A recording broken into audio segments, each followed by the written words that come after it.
ഇപ്പോൾ വരുന്ന വാർത്ത ഡിവൈഎഫ്ഐ പരിപാടിക്ക് ശശി തരൂരിന് ക്ഷണം.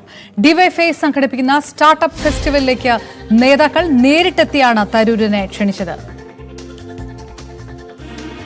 ഇടത് സർക്കാരിന്റെ വ്യവസായ നയവുമായി ബന്ധപ്പെട്ട് പ്രത്യേകിച്ച് സ്റ്റാർട്ടപ്പുമായി ബന്ധപ്പെട്ട് ശശി തരൂർ ലേഖനത്തിൽ നടത്തിയ പരാമർശങ്ങൾ വലിയ തരത്തിലുള്ള രാഷ്ട്രീയ വിവാദമാണ് ഉണ്ടാക്കിയത്. തരൂരിനെ തള്ളിപ്പറഞ്ഞുകൊണ്ട് കേരളത്തിലെ കോൺഗ്രസ് നേതാക്കൾ രംഗത്ത് എത്തിയപ്പോൾ CPM നേതാക്കൾ, ഇടത് നേതാക്കൾ ശശി തരൂരിനെ അഭിനന്ദിച്ചെത്തുകയും ചെയ്തിരുന്നു. ഇപ്പോൾ ഡിവൈഎഫ്ഐയുടെ പരിപാടിക്ക് തന്നെ ശശി തരൂരിന് ക്ഷണമുണ്ടായിരിക്കുന്നു.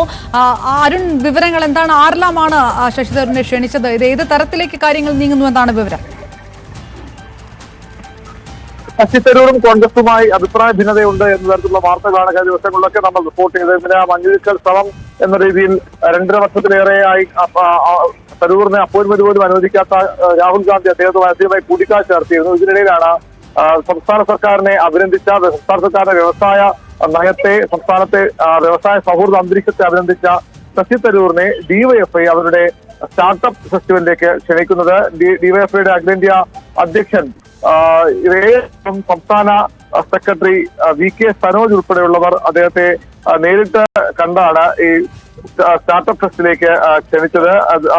അത് പിന്നീട് റഹീം തന്നെ ഫേസ്ബുക്കിൽ പങ്കുവയ്ക്കുകയും ചെയ്തു. അതിന്റെ കുറിപ്പ് ഷാജർ, ഡിവൈഎഫ്ഐയുടെ കേന്ദ്ര കമ്മിറ്റി കൂടിയായ ഷാജറും VK സനോജും റഹീം ചേർന്നാണ് ഡൽഹിയിൽ ശശി തരൂറിനെ ഈ പരിപാടിയിലേക്ക് ക്ഷണിച്ചത്. അദ്ദേഹത്തിന്റെ ഡൽഹിയിലെ വസതിയിലെത്തിയാണ് ക്ഷണിച്ചത്. ഡിവൈഎഫ്ഐയുടെ ഇടപെടലിനെയും തന്നെ ക്ഷണിക്കാൻ കാണിച്ച മനസ്സിനെയും അദ്ദേഹം അഭിനന്ദിച്ചുവെന്ന് ഈ റഹീമിന്റെ ഫേസ്ബുക്ക് കുറിപ്പിൽ പറയുന്നു. രാജ്യത്ത് ആദ്യമായ ഒരു യുവജന സംഘടന സ്റ്റാർട്ടപ്പ് ഫെസ്റ്റിവൽ നടത്തുന്ന മാർച്ച് 1-2 തീയതി ടാഗോർ തിയേറ്ററിലാണ് ഈ ഫെസ്റ്റിവൽ സംഘടിപ്പിച്ചിരിക്കുന്നത്. ഈ പരിപാടിയിൽ തരൂർ പങ്കെടുക്കില്ല. അദ്ദേഹം ഡിവൈഎഫ്ഐ അഭിനന്ദിച്ചെങ്കിലും തരൂർ പങ്കെടുക്കാൻ ആഗ്രഹമുണ്ടെങ്കിലും ഈ 2 ദിവസങ്ങളിൽ നേരത്തെ ഞാൻ തിരികെ എത്താം. അരുൺ, ഇപ്പോൾ ഡിവൈഎഫ്ഐ നേതാവ് VK സനോജ് തന്നെ നമുക്കൊപ്പം ചേരുന്നു. സനോജ്, ഇതൊരു രാഷ്ട്രീയ നീക്കം കൂടിയാണോ? ഇത്രയും ഒരു ലേഖന വിവാദം, വ്യവസായ നയവുമായി ബന്ധപ്പെട്ട് കോൺഗ്രസിനകത്ത് പലതരത്തിലുള്ള അഭിപ്രായ ഭിന്നതകൾ പുകയുന്ന സമയത്ത് ഡിവൈഎഫ്ഐ നടത്തുന്ന, CPM നടത്തുന്ന ഒരു രാഷ്ട്രീയ നീക്കമാണോ തരൂരിനുള്ള ക്ഷണം? അല്ല, ഞങ്ങള് വളരെ നേരത്തെ തന്നെ ആലോചിച്ച ഒരു പരിപാടിയാണ് ഒരു സ്റ്റാർട്ടപ്പ് ഫെസ്റ്റിവൽ. കേരളത്തിൽ ആദ്യമായിട്ടാണ് ഒരു യുവജന സംഘടന രാജ്യത്ത് തന്നെ ഇങ്ങനെ ഒരു സ്റ്റാർട്ടപ്പ് ഫെസ്റ്റിവൽ നേതൃത്വം കൊടുക്കുന്നത്. അപ്പൊ ഞങ്ങൾ ഈ സ്റ്റാർട്ടപ്പ് ഫെസ്റ്റിവലിൽ വിവിധ പരിപാടികളുണ്ട്. അപ്പൊ വിവിധ സെഷനുകളുണ്ട്, പിച്ചിങ് കോമ്പറ്റീഷൻ ഉണ്ട്. അപ്പൊ അത്തരം പരിപാടികളിലേക്ക് വിവിധ തുറകളിൽപ്പെട്ട ആളുകൾ വിളിക്കുന്നുണ്ട്. അപ്പൊ അതിന്റെ ഭാഗമായിട്ട് സ്റ്റാർട്ടപ്പിനെ കുറിച്ചൊക്കെ നല്ല അഭിപ്രായം പറഞ്ഞിട്ടുള്ള, കേരളത്തിന്റെ ഈ മുന്നേറ്റത്തെ കുറിച്ചൊക്കെ അഭിപ്രായം രേഖപ്പെടുത്തിയിട്ടുള്ള ശശി തരൂർ കൂടി വരണമെന്ന് ഞങ്ങൾ ആഗ്രഹിച്ചു. മാത്രമല്ല, തിരുവനന്തപുരത്താണ് പരിപാടി നടക്കുന്നത്. അദ്ദേഹം അവിടുത്തെ ജനപ്രതിനിധി കൂടിയാണ്. ആ നിലയിലാണ് ഡൽഹിയിൽ വെച്ച് ഞങ്ങൾ അദ്ദേഹത്തെ കണ്ടത്, നേരിട്ട് പരിപാടിക്ക് ക്ഷണിച്ചത്. അദ്ദേഹം പരിപാടിക്ക് വരും എന്ന് ഡിവൈഎഫ്ഐക്ക് ഉറപ്പ് നൽകിയിട്ടുണ്ടോ? അദ്ദേഹം വളരെ പോസിറ്റീവായിട്ടാണ് പ്രതികരിച്ചത്. വികസനത്തെ ഞാൻ രാഷ്ട്രീയം നോക്കാറില്ലെന്ന് അദ്ദേഹം പറയുന്നുണ്ടായി. പിന്നെ അദ്ദേഹത്തിന് അന്ന് നേരത്തെ എത്തിപ്പോയ 1-2 പരിപാടികളുണ്ട്. അപ്പൊ അതിന് കൊണ്ടുവരും എന്നാണ് അദ്ദേഹം ഇപ്പൊ പറഞ്ഞിട്ടുള്ളത്.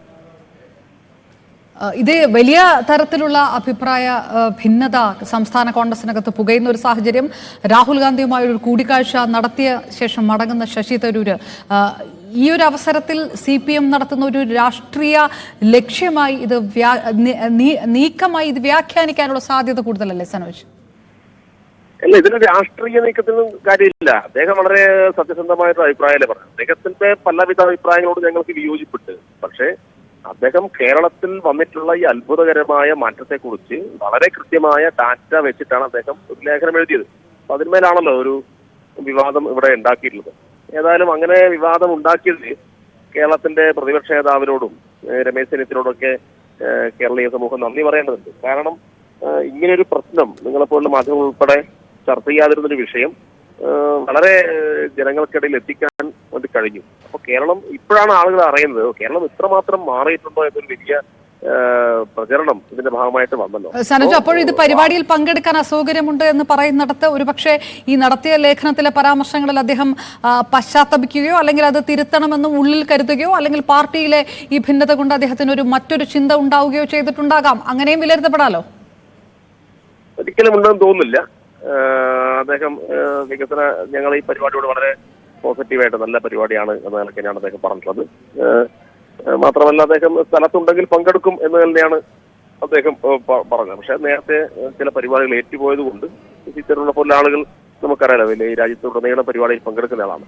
സ്വാഭാവികമായിട്ട് അദ്ദേഹത്തിന് ആ പരിപാടിയിൽ പോകേണ്ടി വരും എന്ന് തന്നെയാണ് പറഞ്ഞത്. അല്ലാണ്ട് ഞങ്ങളെ പരിപാടിയോട് ഒരു മുഖം തിരിച്ചിരുന്ന സമീപനമല്ല ഞങ്ങളോട് കാണിച്ചത്. ഞങ്ങള് ഇപ്പം ഇവിടെ കണ്ടിട്ട് ഒരു 10 മിനിറ്റ് അതിനേ ഉള്ളൂ അദ്ദേഹത്തെ കണ്ടിട്ട്. നമ്മളിപ്പോ കണ്ട് പുറത്തിറങ്ങിയതേ ഉള്ളൂ. അദ്ദേഹത്തിന്റെ വീട്ടിൽ വെച്ചാണ്, ബസ്സിൽ വെച്ചാണ് കൂടിക്കാഴ്ച നടത്തിയത്. നന്ദി. ഡിവൈഎഫ്ഐ സംസ്ഥാന സെക്രട്ടറി വി കെ സനോജ പ്രതികരിച്ചത്. ഇപ്പോൾ കോൺഗ്രസ് നേതാവ് MLA രാഹുൽ മാങ്കൂട്ടത്തിലും ചേരുന്നു. ഡിവൈഎഫ്ഐ ഒരു മുഴ മുന്നേ എറിയുന്നു. സർക്കാരിന്റെ സ്റ്റാർട്ടപ്പ് പരിപാടിക്ക് തന്നെ നേരിട്ട് ശശി തരൂരിനെ കണ്ട് ക്ഷണിക്കുന്നു. അദ്ദേഹം വളരെ പോസിറ്റീവായിട്ടാണ് സംസാരിച്ചതെന്നാണ് ഡിവൈഎഫ്ഐയുടെ സംസ്ഥാന സെക്രട്ടറി പ്രതികരിക്കുന്നത്. കോൺഗ്രസ് എങ്ങനെ കാണുന്നു രാഹുൽ?